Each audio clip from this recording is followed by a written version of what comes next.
yeah, I could see in a big house how it would just be almost impossible. And I would get so excited. I mean, I love to change it up. So having two different ideas going on in here is ideal for me. Yeah, it's like Barbie in the front, mushroom in the back. It's kind of like a Yes. like a mushroom Yeah, mullet. exactly. Yeah.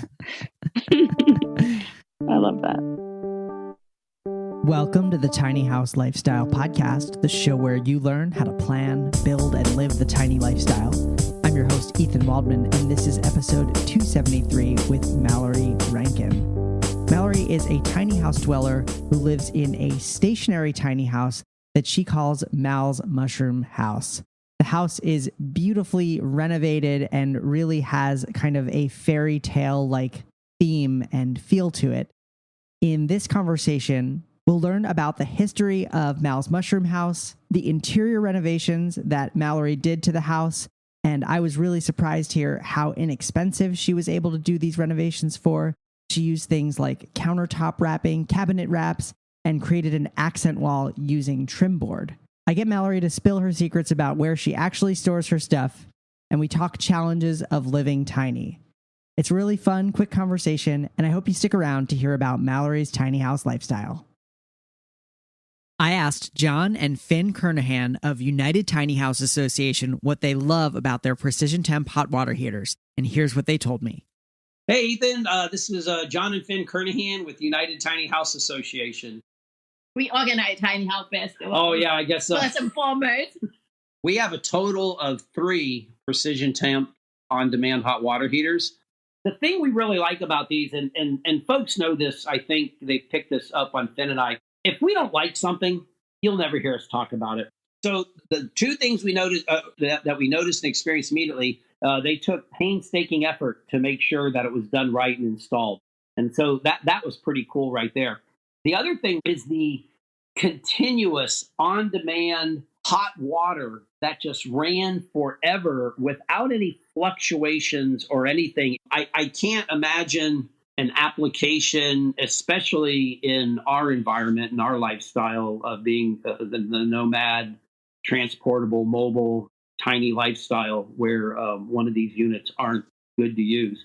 Right now, Precision Temp is offering $100 off any unit plus free shipping when you use the coupon code THLP.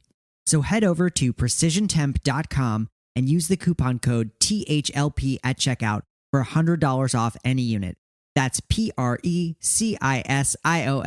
temp.com, coupon code THLP. Thank you so much to Precision Temp for sponsoring our show.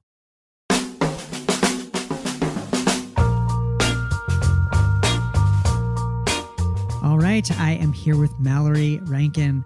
Mallory is a tiny home owner. She calls it Mal's Mushroom House. Mal's home is 500 square feet and a bubbly reflection of her personality. Mallory Rankin, welcome to the show. Thank you. It's good to be here. Good to have you. So since this is a podcast and people aren't necessarily seeing your house beyond, the cover image for this episode, tell me about Mal's Mushroom House. What's it all about? Okay. Yeah. So my home it almost looks a little fairy-like. Yep. It's 500 square feet. So really when you walk in, you'll see my kitchen, my little living room, and then I have sort of like a loft feature for my bedroom and closet. So it's just kind of like a big room, essentially. Okay. Yeah. And so is there any, is there a basement or anything like that? Or is it just it's built right on a slab? Nope, built right on a slab. I do have a shed outside. Okay. Which is just big enough to really hold like my bike. And I do have like an extra freezer out there and some extra storage for like my lawnmower and such. Nice. Yeah. I've always thought that I feel like I could live in a really, really extremely tiny house as long as I had like a decent sized garage to keep like bikes and other outdoor gear in. Yeah. Yeah. You gotta have somewhere to put your lawnmower because it gets out of control. So how long have you been in the mushroom house and what was it like when you bought it? So I bought it a little over a year ago now, and it was probably a little expensive for the market, but I bought it for 170,000. Mm-hmm. So I was really just like kind of struggling to find some place to live because it's just hard to rent these days, and I'm in Wisconsin. And so the person who was selling it, Mm-hmm. he had kind of remodeled it. It used to be more just of like, to my knowledge, it used to be more so like bones, Okay. and he made it livable. So Okay. when I walked in, everyone was like, well, the realtor and a couple other realtors were like, oh, it's really probably just good for, one person, and Mm-hmm. maybe you'd make it an Airbnb. But I was like, well, no, I need somewhere to live. So Yeah. this is perfect. Yeah, I'm living Like, here. I'll take it. Yeah. Yep. Works for me. That's awesome. And is this the first home that you owned? No, it is the second home I've owned. Okay. So I downsized. Yeah, so you downsized. Yeah. What was your previous home like? It was 1,600 square feet. So it was pretty big. I think we had 2 bedrooms, Mm-hmm. bath, two bathrooms, a basement, and chickens and property, and it was a lot different. Yeah, so fairly like standard single family home, it sounds like. Yeah. Yeah. What, so now you're kind of living the tiny life. Yeah. What has anything pleasantly surprised you that you thought that it was going to be a problem or a challenge that you turns out that you really like it? Yeah. So I would say the most challenging thing I've found is really not having a washer and dryer on site. Oh, yeah. That I think is probably the worst part. I mean, laundromats, it's kind of fun the first couple times, but then when you can't afford to do $10 per, time you need to do your laundry, it gets a little old. But honestly, I've always kind of I'm this kind of person where I don't mind doing things the hard way. Mm-hmm. So for me, it was kind of exciting. It's still been kind of exciting to just, use my smaller appliances, and I just go grocery shopping a little more because my Mm-hmm. fridge is tiny and whatnot. But no, I've really adapted well, and I really love it, honestly. But you do have to, adapt to this lifestyle. Yeah. Is there anything that maybe was more of a challenge adapting than you expected? Let me think here. Hardest thing. Man, I would say just, I mean, I can't, it's hard to describe, I guess, other than just saying, like, I have like a mini fridge like you would use in a college dorm room, Yeah. So I have to get super creative with the space I have for just cooking. And, I don't have like a pantry or anything. Uh-huh. So I have to, it not only does it just make it more challenging to do things like on a day to day, Mm-hmm. but I also have to like prepare for that. I have to go to the grocery store more, and I think that's been the hardest thing for me. I'm like a big like cooker and everything like that. So Mm-hmm. honestly, I would say that's the hardest. Other than that, I've really loved, downsizing. And I think as far as my own personal items, I've never been one to have a lot. So, or hold on to things. Okay. So, Okay. yeah. So I think I originally saw, I found out about your house and you from a tour, a YouTube tour. And Yeah. in the tour, you actually talked about some of the renovations and things that you did because the house, the interior is so intentional, and it's like, it's really got a theme to it. And so the first thing that I learned, actually, I love learning about new products that exist, especially ones that like make it look like you have a new kitchen, but was only like a couple bucks on Amazon. Yeah. So can you tell me about like the countertop wrap and the cabinet wraps? I didn't know that those existed, and it's just such a cool concept. Yeah. So honestly, I'm trying to think where I first learned this, but in my last home, I had wrapped the countertops because they were just ugly. Mm-hmm. I really didn't love them. They were not my favorite color. And I was like, I want to find something that looks like kind of like a fake marble type of thing. So I did this in my last house, and it worked so well. So when I moved in here, I did it to the countertops again and just found ultimately you just really need to find something that's waterproof, Mm-hmm. which there are so many options on Amazon, by the way. But Yeah. then I was like, well, I don't really want to paint this beautiful wood that's underneath here for the cabinets just in case someday somebody would like it. Yeah. So I was like, I'm going to try to do it to the cabinets as well. And I did, and it worked awesome. I also used one that was waterproof, but it was just the material was a little bit kind of softer, if you Okay. will.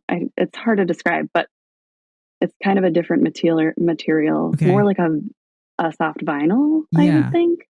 Okay. But yeah, it worked awesome. And it is a little time consuming, and you want to make sure you have like the little toolkit that you can get online as well to do vinyl wrapping. Okay. But, it probably took me like all of 2 days to do. Yeah. And so it's a really great alternative if you're not trying to deconstruct your whole, Yeah. I mean, cabinetry. not to mention just like how expensive new kitchen cabinets and countertops are. Yes. Yeah. Everyone was like, oh, you could just get a slab for cheap. And I was like, this just seems way easier. I'm not trying to do all of that. Yeah, So, totally. yeah. Yeah. Well, another fun thing that I saw in your tour was kind of the accent wall that you put in the bathroom and the living room. Can you talk about like how you built that?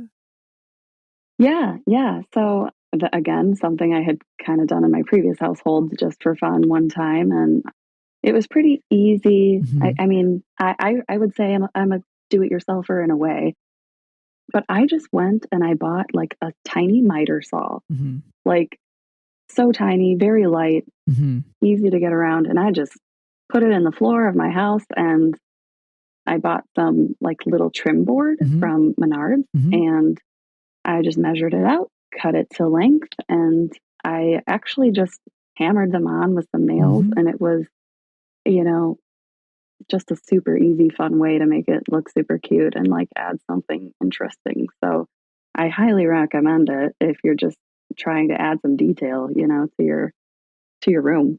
Yeah, and so it's just you put that wood up on the wall and painted it another color, and then you've got this like it just really pops. It's great. Yeah, yeah. I mean, in such a small space, you really want to make it look larger and make it look fun. And I Yep. felt like that Yep. that was kind of the energy. Yep. So yeah. So I mean, every tiny house owner needs some storage space. You also mentioned the shed. Where else, in this little house are you finding ways to store your things? I have had to get a little bit creative with the small amount that I do Mm-hmm. have. I really don't, again, I don't have like a pantry or anything. So I just keep a lot of fresh food around, but Mm-hmm. it's probably a little messier in some areas. It's not as organized as one would think, but I like my closet. Everything that you can see, I have storage even behind it. So I Okay. have like a lot of baskets and a lot of like little drawers. And I'm always putting things out in the shed that I don't need that are in or out of season. Mm-hmm. Because, of course, we have the perfect 4 seasons here in Wisconsin. So I'm lucky I'm able to do that. If I don't need anything for winter, it Yep. goes out there and vice versa. So Yep. I do a lot of that. A lot of changing over. Yes. And a lot of detaching from things you just really don't need ultimately. Yeah, and I've found living in a small space that it really forces you to confront, any purchase, even if it's something that you can afford. You really have to be like literally, where the heck am I going to put this thing when I'm not using it? Yeah. Yeah. Is it a want or is it a need? Yeah. Do you have any future renovations planned? Any upcoming projects for the house? My next project that I'd really like to work on would be a stairway. Mm-hmm. What I have right now is a little scary. You probably see it if you look into my Instagram a little bit, but Okay.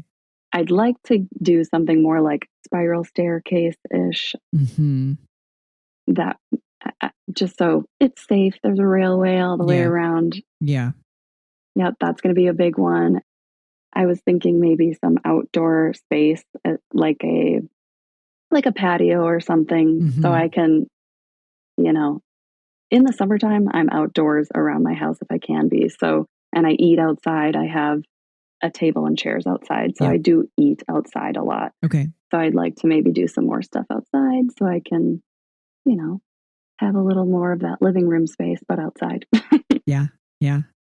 And what about the mushroom theme? Do you have an affinity with mushrooms, or is it just the house itself kind of had this very fairy tale vibe to it?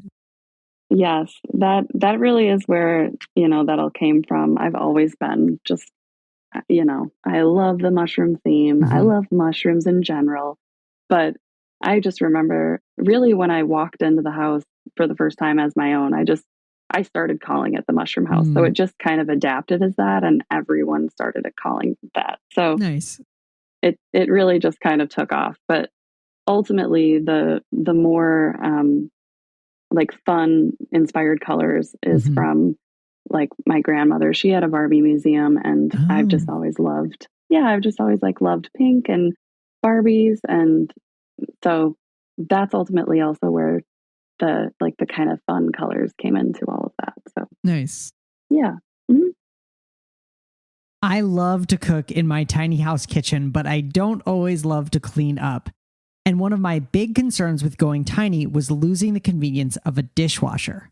That's why I'm so excited to share today's sponsor with you, the Fotile 2-in-1 in-sink dishwasher. It's a dishwasher built into a sink, and it's perfect for tiny house living. This innovative appliance is perfect for modern living in compact spaces. With its efficient design, it saves lower cabinet space and fits perfectly into a standard 36-inch cabinet base, making it ideal for tiny homes. But it's not just about saving space, it's about saving time and water too. The Fotile 2-in-1 in-sink dishwasher offers a quick wash cycle of just 20 minutes, getting your dishes clean in no time. 45-minute standard and 80-minute intensive washes are also available. Plus, it saves nearly 50% of the water a regular dishwasher would consume. With its ergonomic top-loading design, you don't need to bend over like you would with a traditional dishwasher, making it perfect for small kitchens. When it comes to cleanliness, the Fotile 2-in-1 in-sink dishwasher doesn't disappoint. With 5 standard washing and rinsing cycles and a 360-degree cleaning system, it eliminates 99.99% of E. coli and other common bacteria from your dishes, promoting a healthy kitchen environment. Are you worried about installation? Don't be. Fotile provides a comprehensive DIY installation tutorial online, and they are offering Tiny House Lifestyle podcast listeners a special extended 5-year limited warranty. There are over 30 million families around the world enjoying Fotile's full range of cooktops, ovens, range hoods, and in-sink dishwashers. They've channeled 20 years of experience and expertise into these innovative compact dishwashers. This amazing dishwasher has a rating of 4.7 out of 5 on Lowe's.com. Visit us.fotileglobal.com/THLP to learn more and purchase your Fotile 2-in-1 in-sink dishwasher today. That's us.fotileglobal.com/THLP. That link will be in the show notes too. Upgrade your tiny home kitchen with Fotile and experience the convenience of modern living in a compact space. And that is so great that like in a tiny house, it's kind of possible for you to have the whole house be like of a theme and like reflect your personality. I feel like that's a lot harder in a bigger house to have the whole house be like a theme. Yeah, 100%. I feel like even here, it's funny, you go upstairs and that's more of where I have the mushroom theme. Mm-hmm. And downstairs I've kept it, pretty spunky and colorful. So yeah, I could see in a big house how it would just be almost impossible. And I would get so excited. I mean, I love to change it up. So having 2 different ideas going on in here is ideal for me. Yeah, it's like mushroom or Barbie in the front, mushroom in the back. It's kind of like a Yes. mushroom Yeah, mullet. exactly. Yeah. I love that. So you kind of went from a standard home to a tiny home, and the housing market is like it sounds like it's crazy where you are, it's crazy where I am, but it sounds like you're saving some money pretty significantly on this tiny house. Do you have a sense of like what it costs to live there on a month-to-month basis? Yeah. So my mortgage it's affordable. I'm probably with everything, I'm right around, I'd say like 1450 on average per month. So that is extremely, I mean, probably competitive with if you were to be in an apartment. Yeah. And probably much less than most mortgages out there. So yeah, it's awesome. That is pretty awesome. Yeah. What about anything that you've learned along the way that you like to tell people who are, maybe interested in living tiny or interested in doing it independently? I would definitely say really try to like have a hobby and like Get a hobby. it can get yeah. I know it sounds so like so firm and extreme, but no, like you really have to get used to being alone. And I mean, because truly I don't really have like the perfect space for one more. So even sometimes I'm like, oh, do I want an animal or something like that? And I can't really imagine having an animal in this tiny of a place, unless it were a fish or whatnot. But yeah, just to really be able to have fun in your own space and make sure you're able to get outside and do some other things, really take a look at what the lifestyle would be like, before you really jump in. But yeah, it's definitely worth it. I feel like it makes life a lot more exciting. Now, do you work from home? I don't actually. I work at an office, so I get the best of both worlds. Really, I think that would be tough to work from your home. Socialization out in the world. Yeah, yeah. And were you like? I'm curious. Like, were you thinking about tiny house living kind of before you found the mushroom house, or is it the mushroom house that kind of turned you on to the idea of living tiny? Yeah. So actually, I've always wanted to build like a really small A-frame sort of house. So, which I do still have a plan to do in the future. But so when I saw this house on the market, I was like, well, that's perfect. I'm definitely going to go for it. So yeah, I have. Nice. Okay.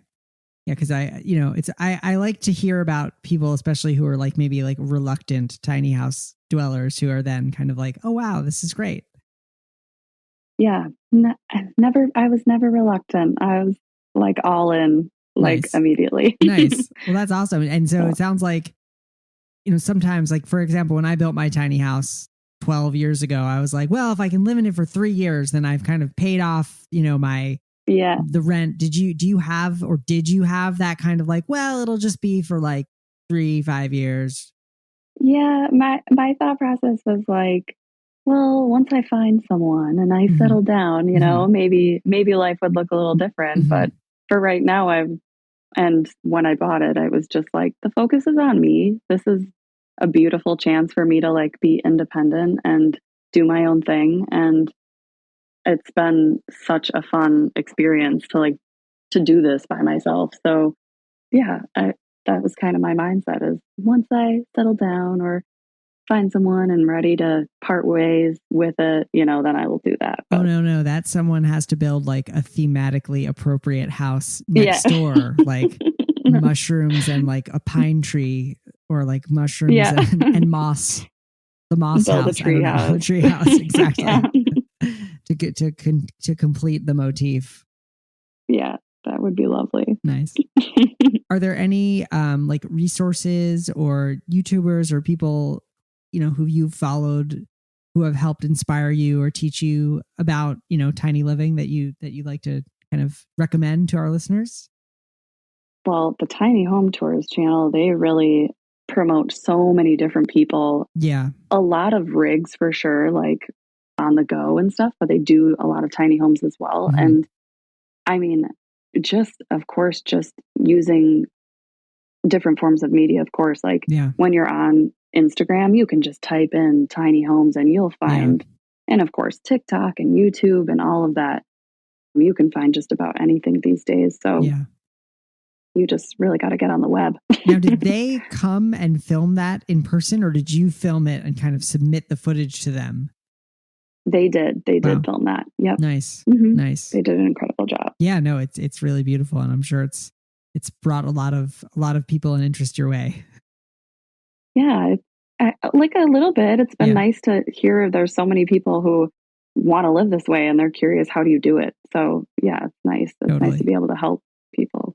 Yeah, definitely. Any surprising connections or just people that you've met as a result of your unconventional housing? You. Well, here we are. Yeah. No, it's funny to see. My favorite thing was when the video was kind of being shared on Facebook. I saw so many people commenting like, that's the house that I like grew up next to, you know, and Okay. I always wondered what it looked like inside. So it's kind of fun to see people in my community now like realize that I live here. So that's been kind of the most fun for me, is because I actually I'm not from the community that this house is in. I'm from 3 hours away. Okay. Where I grew up. So people in the community, I feel like now they're like, oh, you know, I've had someone be like, oh, you have the tiny home, you know? So it's like, that's cool. That is really cool. Yeah. Nice. It seems like it's a very recognizable house. Oh my gosh. Yeah. You can just be like, oh, it's here. And they're like, oh yeah, duh, I know where you live. Do you know the story of it? Like, when was it built? Why was it built? So I know some details. I know that it was built in the 30s, and the person who used to live here had like a big fire truck out front. So people would always say, oh, it's the house with the fire truck. And this fire truck was like iconic in this city. I mean, people were like, oh, the fire truck's gone now. Buy the tiny home. And it used to, like I said, it used to be, I think, just bones. I've heard somebody always lived here. So I don't know if he just lived here, like seriously, like a little, you know, garden gnome guy. Like, I don't know how he lived here. Just like, if it was mostly just bones, people said it was kind of creepy how he lived here. And it was very like, you know, it sounds like it just wasn't built out the way it is now. So I just am always curious. I wish I had more footage of what it looked like a long time ago, but people have told me some very interesting stories. So nice. I never know what's truth or rumor though. So yeah. Well, it sounds like the house has maybe like a legend that goes with it. Definitely. Yes, definitely. Awesome. Well, Mallory Rankin, thank you so much for being a guest on the show today. It was so fun to get to meet you and talk about the Mal's Mushroom House. Yeah, thank you so much. It was fun. Thank you so much to Mallory Rankin for being a guest on the show today. You can find the show notes, including a complete transcript, photos of Mal's Mushroom House, and the video tour that we talked about over at thetinyhouse.net/273. Again, that's thetinyhouse.net/273. Thank you so much to Photile for being the sponsor of this week's episode. I really appreciate their support, and I hope you check out their really innovative 2-in-1 in-sink dishwasher. The link for that is in the show notes or on the show notes page at thetinyhouse.net/273. Well, that's all for this week. I'm your host, Ethan Waldman, and I'll be back next week with another episode of the Tiny House Lifestyle Podcast.